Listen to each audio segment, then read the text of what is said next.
Get out on time and start keeping us high jump. We need to be sure that we are sure that we are sure that what we heard is true. Hello people, welcome back to another episode on this channel with Debbie. Hey, so it's another I'd say the second part of what I would tell my single self. And we have a special guest today, a special guest by the name Dr. Jeremy Nwoka. Give it up. Okay. So, sir, you're welcome to our show. You're welcome to this platform. It's so good to have you here. It's an honor. It's a pleasure. And we hope it's same with you. I consider it a privilege. Thank you for inviting me, man. Thanks for having me. Oh, we're happy to have you. Okay, so let's get into today's discussion without further ado. Yeah. Right. So tell us about yourself. All right. As you rightly said, my name is Nwoka Jeremy. I am a medical doctor by training. I believe I'm a prophet by calling, and I presently reside in Ukraine. They said I'm from the southern part of Nigeria, right? Yeah. So, Okay. and what about myself again? I think I'm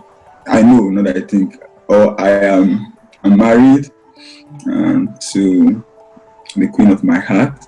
Oh yeah. We have a beautiful princess. Oh yeah. I think that's much about myself. Okay, thank you so much, sir. So, for how long have you been married? 2018 August to today, it's about 2 years or so. Yeah. About months, 11th of next month will be 2 years. Okay, right? That's okay. I guess so. Congratulations on that. Right? Thank you. Yeah. Okay, so tell us, how did you know that she was the one? This question, Tell us how, when, and how did you know? Sometimes I don't like answering this question. But, why? Yeah, because it's a very long story. It's a story that started from 2012, and we only got married in 2018, so that was 6 years.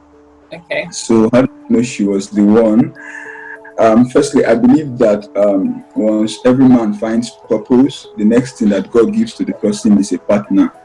Because like the Bible said, woe unto him that is alone, for when he falls, there will be no one to raise him up. So I think I began to find purpose for my life in 2012. And that was when I began to discover like who I am, what I'm meant to do, and all the rest. And that was when I first of all began to know that, okay, this person will be the one. I will not say at first I had any like big dream or anything like, the renewed man is renewed back to the first original state in the Garden of Eden, right? And the Bible said God brought the lady to Adam, and Adam knew her and said, so nobody told Adam. Adam did not dream or anything, right? So in the Garden of Eden, he knew by discernment, right? So you just see this, you just know that this is this. Like when you see a cup of water, I don't know who told the child that this is water, right? So the child knows, you just know that this is this. So I think it was that knowing that I just first of all knew at the first time that, okay, this was this person. So that was the first initial time. But in 6 years, a lot of things happened. Yeah. Okay, thank you so much for that. But I still feel like you, when I say you're speaking in parables, you haven't hit the nail on the head yet. We want to know I guess there are a lot of brothers, that see a lady and probably know that she's the one. So how did you get down? Like, how did it happen? Tell us. What was the confirmation for you, I'd say? All right, so that first time was okay. Like, let me say, that was when I began to hear God first, right? I began to perceive that. I began to perceive spiritual things, right? You've done to see. Okay, I began to perceive spiritual things first of all. Okay. I will explain like that. Like, please do, sir. All right. So I began to perceive that this is the person, right? But then, like I said, in 6 years, a lot of things happen. So you will have a lot of confusion in your head and all the rest, and also, I first of all got the knowing, and then let me say, then I was very young, naive, and all the rest, right? All right, all these cover-ups, anyways. It's okay. So you did not pursue. You just stayed. Okay, and it just came up.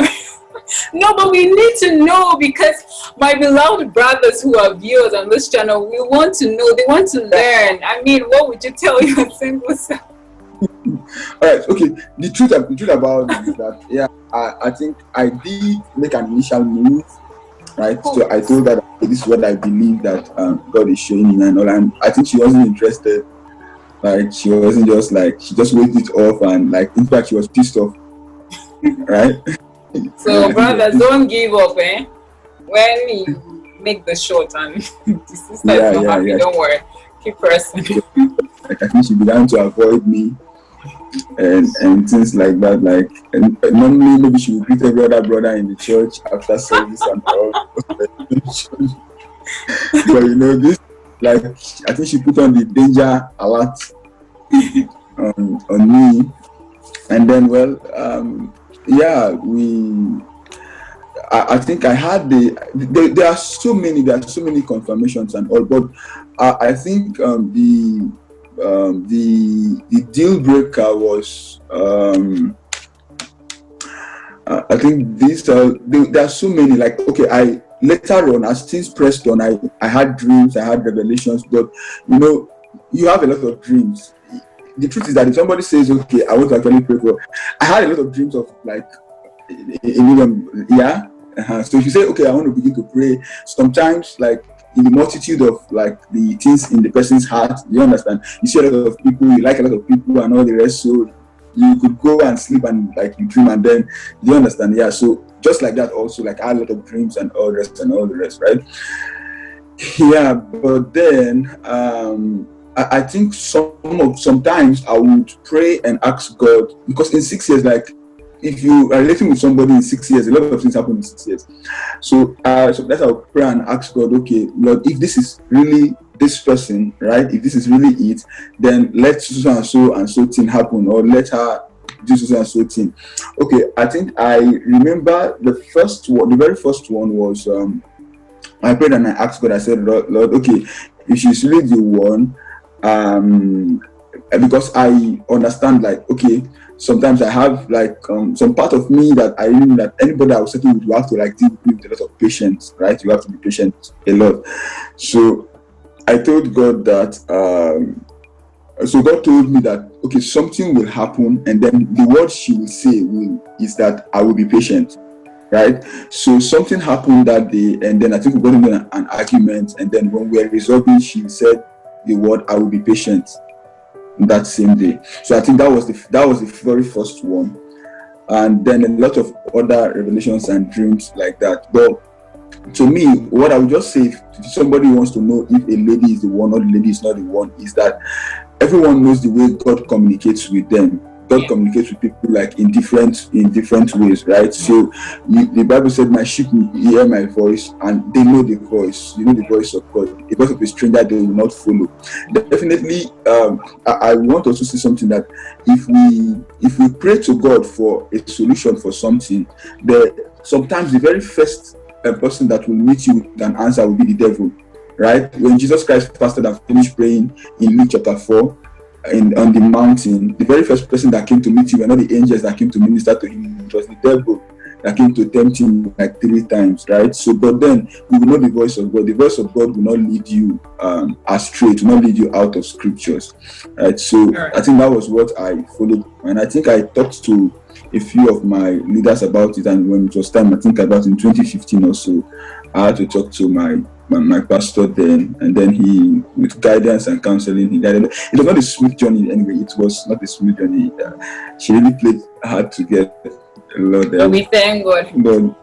We thank God it is here. It's alright. Okay, thank you very much for that, John. So next question I'm going to ask you is that, did you have a dream woman image? Like, did you have an idea of the kind of woman you wanted?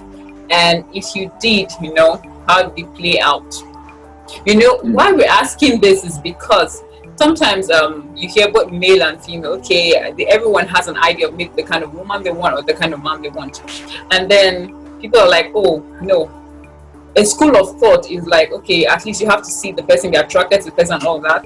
While another school of thought is like, okay, just close your eyes, whatever God throws at you, just get it. So what was it like for you? See, when I see people say, well, I just get married to this man because it's the will of God. Normally, I would not marry this person. I almost say somebody is lying, because the Bible said every good and perfect gift comes from the Father of light. So God will not give you something stupid or something like, God will not just give you something like you. Yeah, whatsoever He gives you is good, is nice, is perfect, is excellent. It's the best that you can ever have, right? So I don't buy the school of thought that okay, I just married because this is the will of God. Assuming I want to have my way, I will not. Then maybe the person does not really know what he's actually saying. So that's my school of thought. So okay. The question, did I have a dream woman and a picture? Yeah, I did. And God will give you what is good for you. That's what I believe, right? God will give you what is the best for you, not just good. Sometimes something that can be good, but it's not the best, right? So God will give you what is the best for you.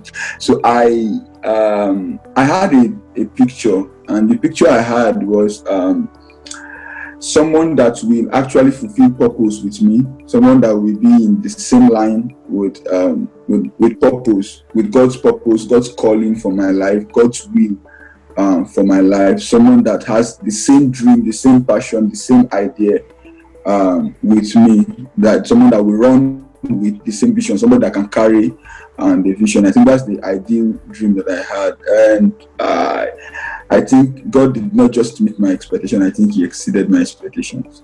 All right, thank you very much. Now that's I don't say very spiritual, but yes, that's the basis. But when we talk about dream man or woman, what comes to mind is the appearance.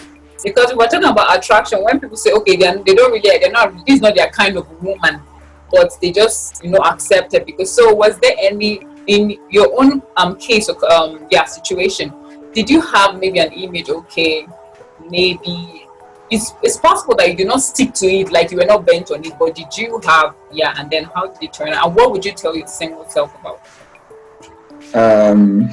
This is a very complex one, but I did. I definitely, I like nice things. Who doesn't? Who doesn't?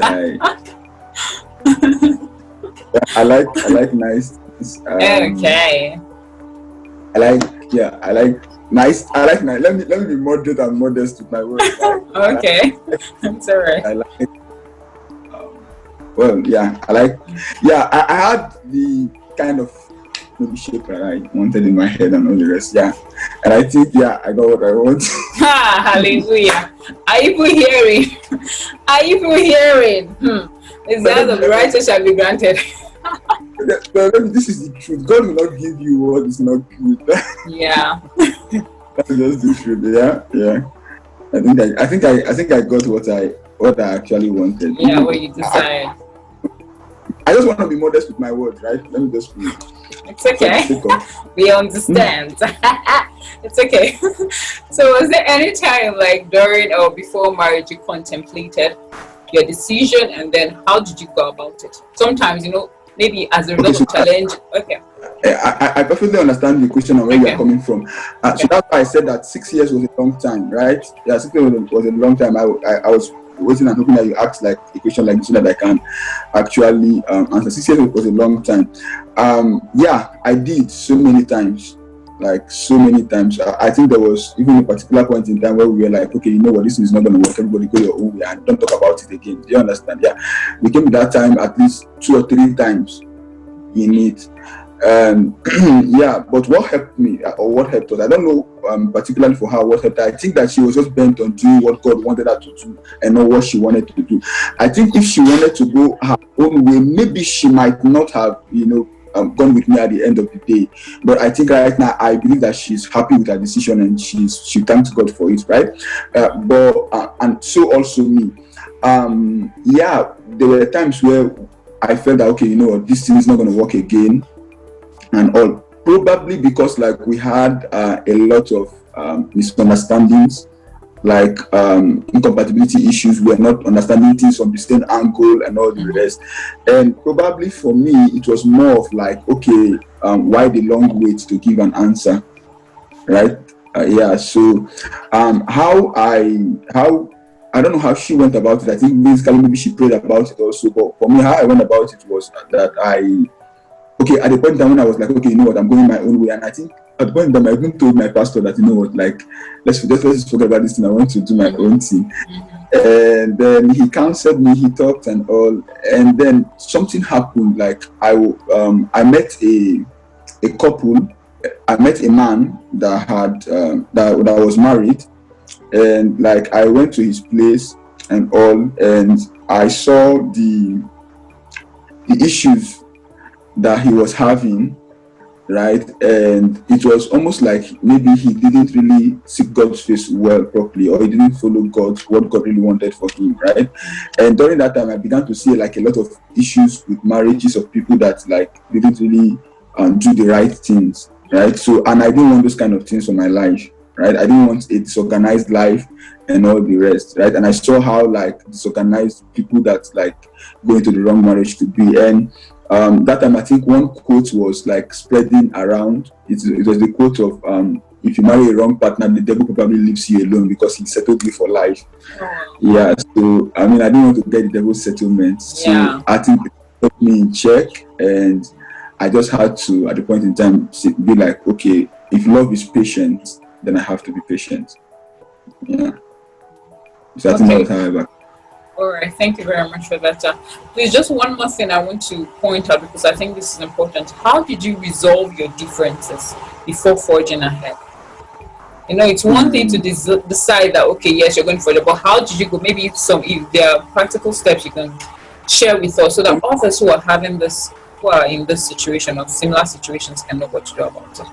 You know, there is no place where like you won't have, there's no home, there's no marriage where you won't have differences, like when, because you are not even siblings, even people that are siblings that were born from the same womb, right? You have misunderstanding. But one thing that I think I really prevailed was love, number one, right? Yeah, we really, and love is a choice. You decide that actually I am really going to. Love is first of all sometimes love can come and sweep you off your feet for the first time, right? But after that period of sweeping you off your feet, when you get back on your feet, you have to then make a conscious decision. Commitment. Yeah, that's the word. Thank you. Commitment. You have to then get committed to what you really love, right? So I think that was the first thing. Then number two, in the place of resolving the conflict was communication, right? So everybody said like their opinions and how they feel about it and all the rest. Then I think the next thing was compromise, right? You won't always get everything that you want, so you have to like shift back. Right. If you say love, and that's the bit of compromise comes with sacrifice, and love is always sacrifice, but it does not mean that you losing yourself or becoming like the other person becoming abused in the place of compromising. Do you understand? You must place of abuse and all the rest. As a man, if you are talking to men, as a man, you must come to the place where you love your wife, that you can actually give up certain things, certain things to make it work, right? And as a lady, you have to also give up certain things. That's where like the two becomes one, right? So you give up certain things, you compromise here and there and there and there. As far as it does not go against God's standard, and it does not go normal like societal value, it does not become an abuse. Yeah. So I think those were like some of the key things that actually helped us. All right, thank you very much. So you talked about compromise, you talked about communication, and you talked about love, right? Okay, so thank you very much for sharing that. The next question I'm going to ask you is, did you have expectations, before getting to marriage? And now that you're married, how has it been? Do you understand what I mean by expectations? How you want your marriage to be? What you want? No, it's a broad question. It's a very broad question. Maybe you could know. Okay. So expectations in maybe how your marriage will be, what you expect maybe your spouse to do, plans and whatever it is, and then how did you handle it, and what would you tell yourself about your single self about it? Because before people get into marriage, most of them have expectation. Okay, imaginations is what I expect it to be, is what I envisage, kind of, So how did you go where they met, and what would you tell your single self about it so far? I'll speak from the male perspective, sure. Right? Yes, please. I want to tell males that like every lady comes like a blank check. So you write what you want her, like a blank CD, right? Whatsoever you give her is what she plays. She calls back. What you record on the CD is what will play back to you, right? Yeah. So that's how ladies actually come. You have to build them, right? So every it's actually I feel it's but most times like ladies that have prepared themselves very well for the marriage, they come with like a template, right? But then you really have to be the one who builds. That's why the man lead, right? The man is the scripturally, right? The man is the head of the home, right? So the head of the home, if there's nothing upstairs in the head, the whole body will actually do nothing, right? That's right. So like, I wasn't really.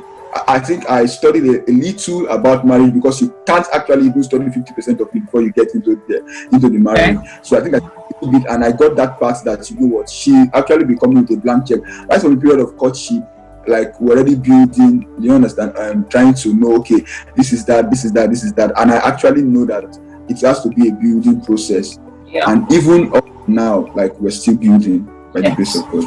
That's right. Thank you very much, sir. So in a nutshell, you're saying that what you tell your single self is that a woman is like a blank check. So it's what you pour in, you get back. Almost like like a blank check. Like you have to be ready to build any beautiful lady anyone sees outside. It's the product of somebody's work. Somebody actually worked. Sure.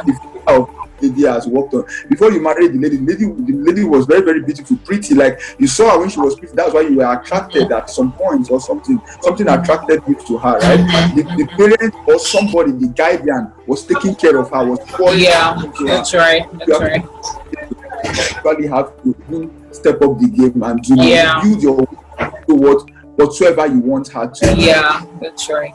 Okay. Thank you very much for that. So next question I'm going to be asking is what preparations did you make prior to getting married? And preparations I'm going to be talking about both for the marriage and for the wedding itself. If you can touch on the wedding, just a bit about marriage, like what were the preparations you made, and do you think you were well prepared before getting into marriage? And what would you tell your single self about it? Or what are you doing to make things better? All right. So I remember the sermon on our wedding day. The pastor, I remember what he said, and that gave me a lot of wisdom. He said, marriage is the only school that you get into, and at the beginning you are head over your certificate, and you then learn through the process. Right. So anybody that says that he prepared very well and he was totally prepared before he actually got into marriage, I would say that maybe like it's not very true, right? Yeah, it's not very true. That's it, because you learn in the process. And honestly, anyone that knows very well about marriage will tell you that no two marriages are same. Sure. So you cannot use one template to the other, right? So for me, I actually prepared. The question was, what preparations did I actually make, right? Yes. What preparations? Okay, so preparation for the wedding. Actually, I don't really think I was prepared for the wedding day. I don't think I was prepared at all, because actually I think I left Nigeria about 6 years ago. Before that time that I went back, and maybe I've only attended maybe less than 10 weddings in my life, and they were when I was very young, and honestly I know nothing about it. Even during the traditional marriage, what to do and all the rest, I had to be even asking questions around there. Okay, what do I have to do? How did I have to bring the wine? What do you have to bring? What do you have to bring? Okay. So I think for the marriage preparation, and I think God really blessed me with beautiful in-laws, and they just understood that these are two young people that are actually trying to start life, so they were not really over demanding on me. They were very, very demanding. So for the marriage, I think I'll give myself a very, very poor score. That's for the wedding. I wasn't prepared at all, but then I think I had great friends around. You were there also, and some other people. Thank you very much. Thank the Lord. rally around, and then they put it up, and all around it turned out very beautiful. My mother-in-law, my mom, and all, they were very great in doing that, and I think they really covered up for me very much, because I think I just came back then, I think 2 weeks before the time also. But for the marriage, and basically you can't prepare enough. I think we tried reading a couple of books. I don't know if we finished any. We listened to messages. Because I think she was doing her house job also, so quite a very tedious time. Also, she was very busy, so we could not really read books together. I think there were books my brother-in-law was recommending then that we read, but I don't think we actually read them. But we listened to messages, read a couple of articles. Today there are a lot of great articles on good ones. As there are very bad ones, there are also very good ones on social media, like Instagram, Facebook, and all the rest. So you could learn a lot of wisdom from there. So I think some of those articles actually helped us. When we read those articles, we find it some of them, when she come across the article, she find out that this article is actually speaking to maybe a particular challenge that we are actually facing, right? So we bring it up, we see the wisdom from maybe these relationship coaches and what they're trying to say, and we try to rationalize it. We don't take everything anyway, because you understand. So I think that was how we try to prepare. But even still date, we are still trying to work on things, make them better. Thank you, sir. So you're saying that it's a continuous process, a process of growth, right? But at least there were some things you did prior to marriage to at least have a basic foundation. At least you should understand what you are actually going into, right? So we understood what we were going into. We understood that it was not going to be like a bed of roses. We understood that this was work.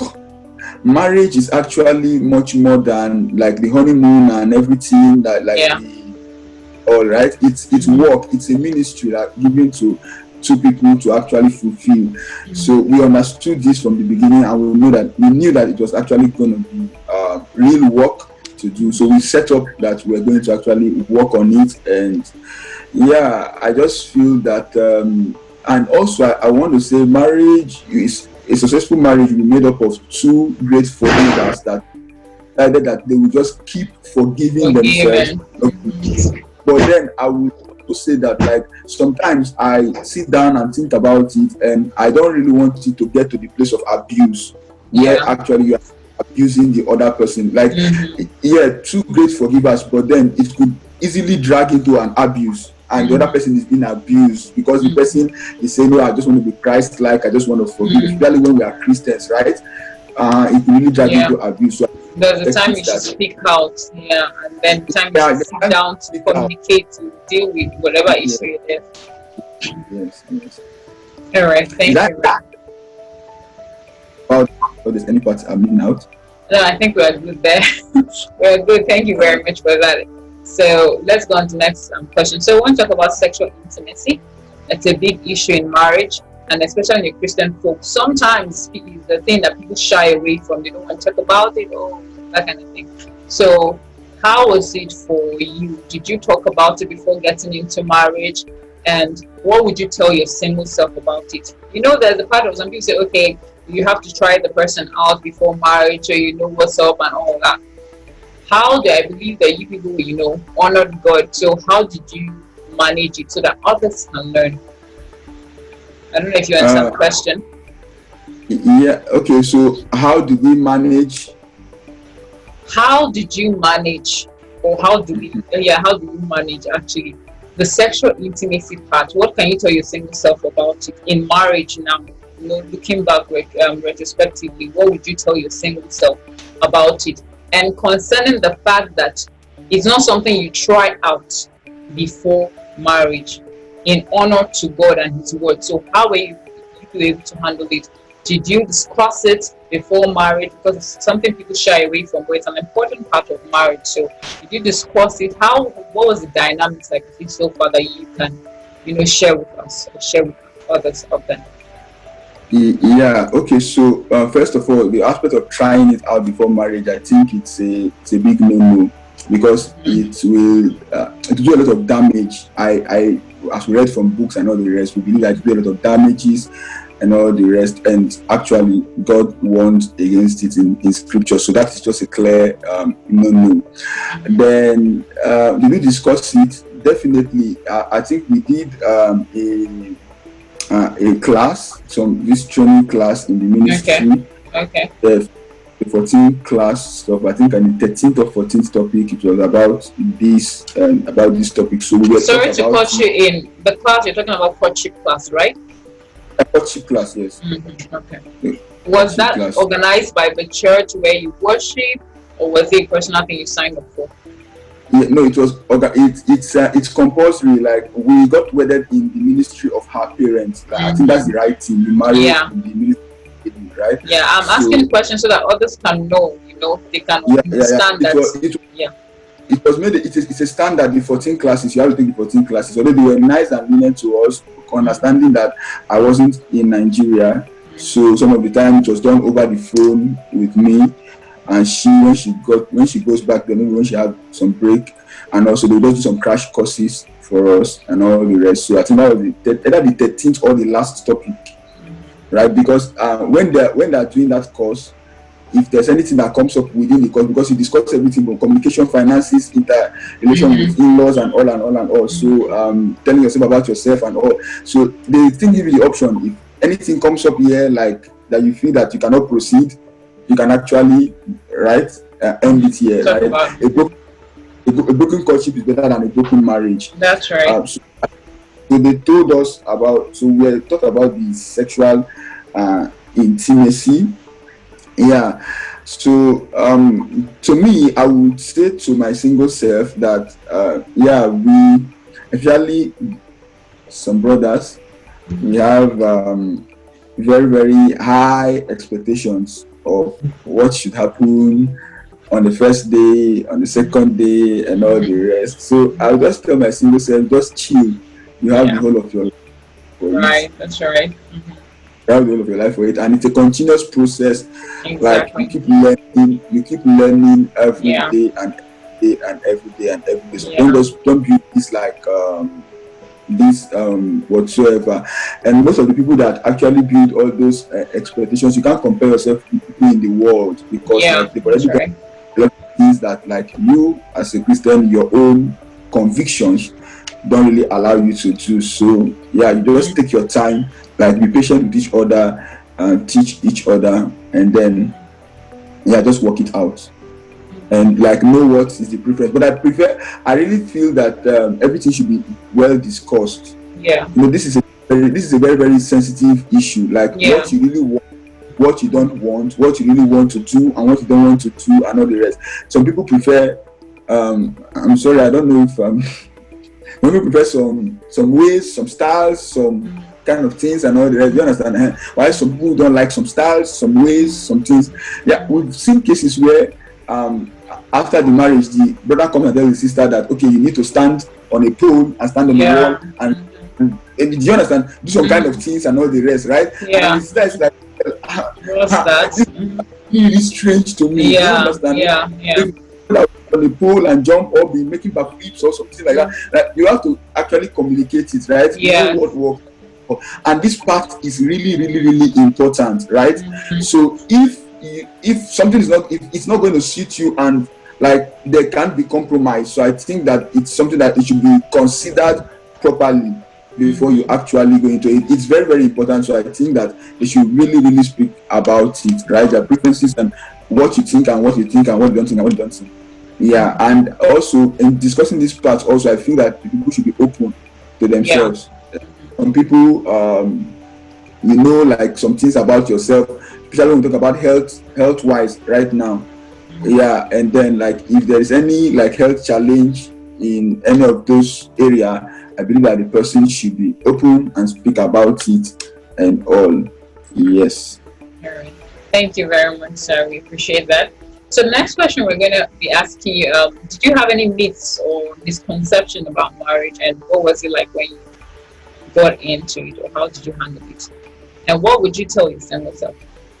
Myths about marriage. Misconceptions. So I don't think I really had misconceptions, because my expectations were kind of mostly guided by scriptures, right? So I think that's what helps. That's what really helps. I don't really think that I had expectations that were dashed. There was a question that you asked, and I think this will fit a little bit to answer. Like were there things that I expected and then like didn't really work out, right? Okay, so sometimes sometimes there are expectations that when you get married, food will always be ready, this will always be that will always be this will always be that, and but it's not so. Maybe we have watched movies, the bed is always kept clean, and it's always there, always sparkling and all but come on, like this is reality. The bed is not a robot. And it's a family, it's home, right? So you didn't just marry a slave to the house to begin to just put things in order for you. Right? So I believe that the both parties, it's a team. Exactly. What we keep telling ourselves, right? Sometimes when I do some things and she's like, see, we are a team, right? We have one goal, one purpose and all, and we are each She tells me, okay, this is true. So I didn't have those expectations that somehow I think I had some of them. But then when I got home and sat down and I just have to have sense, this is reality, this is not a movie. You have to like put yourself together with even some of those places. So people say, you went to someone's house and then the person's house was so tidy and so nice. The person knew you were coming, so exactly. So 1 to 3 days in the person's house. Then in a very nice jar and then you can't use the quantity of the food. The third day probably there's no food again. So this is reality. Okay, so that's good. They say the grass looks green on the other side, right? There is no greener grass at the other side. It's something, the reality check. You have to tell yourself that if you want it to be greener, then you have to make it so, right? Okay. Exactly.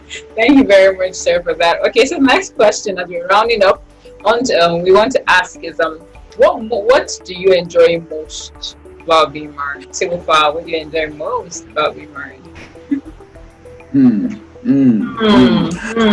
I think one thing I enjoy most about being married, I don't know, maybe I like talking spiritual too much, is answered prayers.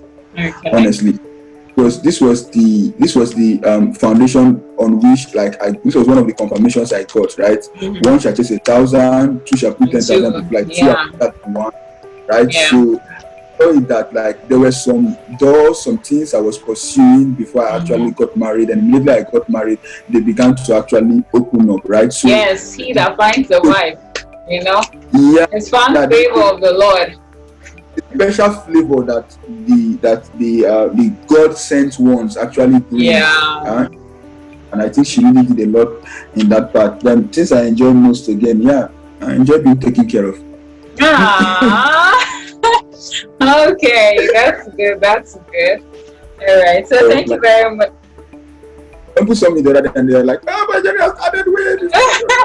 That means she's doing a good job. H, we give it up. Hello, sister. We see your handwork. All right.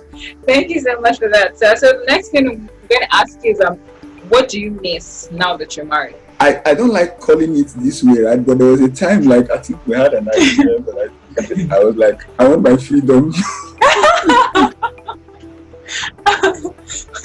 Okay, I think that's one thing that almost everyone has asked. Like after on the female version, she also said something like that. Yeah, but it's a blessing.